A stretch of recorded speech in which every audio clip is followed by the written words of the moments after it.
Listen, we know that out of all the lovelorn sitcom good guys, Ben Wyatt is the best one.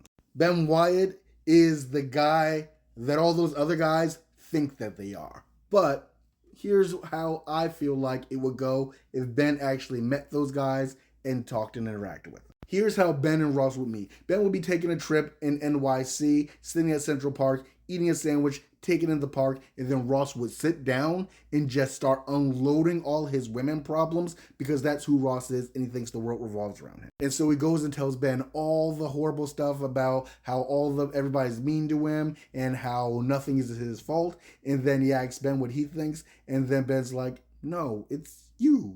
You see that you are the problem, right?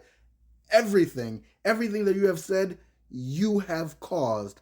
And I don't know you, but I think you might be a bad person." Here's how Ben meets Ted Mosby. He's doing some sort of circuit where he is trying to get college kids involved and active, and so he goes to a college to speak there. He happens to meet one of the professors, Professor Mosby, and they hit it off at first. They're both Star Wars fans. They like nerdy stuff. They're both guys around the same age, so they're like, "Hey, let's hang out." They go to the bar and they start hanging out.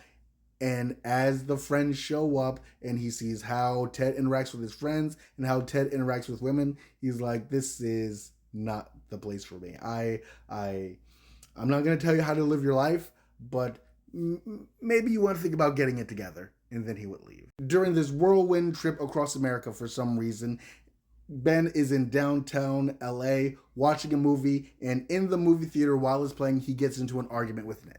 Nick says something wildly inaccurate about physics and about Game of Thrones, and Ben has to correct him. Nick does not stand for that because Nick doesn't think that he is wrong. And they are just going back and forth in the lobby and yelling at each other until it comes up that Ben says something to the effect of, "Man, you should really read a book called Julius Pepperwood. If you did, you would know that that was wrong." And Nick's like, "Well, I happen to be the author of it." And Ben's like, "No, you're not." He's like, "Yes, I am." And he shows him that he's actually the author.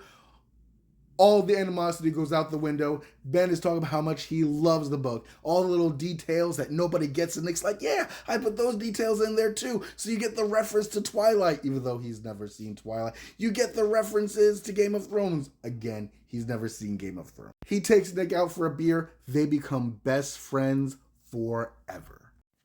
Ben and Leonard have been emailing each other for years. They see each other at Comic-Con every single year, but he finally meets up with him and they finally link up at Comic-Con. He meets his friends and he's like, "Wow, you weren't lying about Sheldon. I'm really more surprised that you weren't lying about Penny being real. High five, buddy." Anyway, that's how I think it goes, Ben interacting with those characters. Let me know if there's any other characters that you would want to see, like Ben Wyatt from Park and Recs, interact with.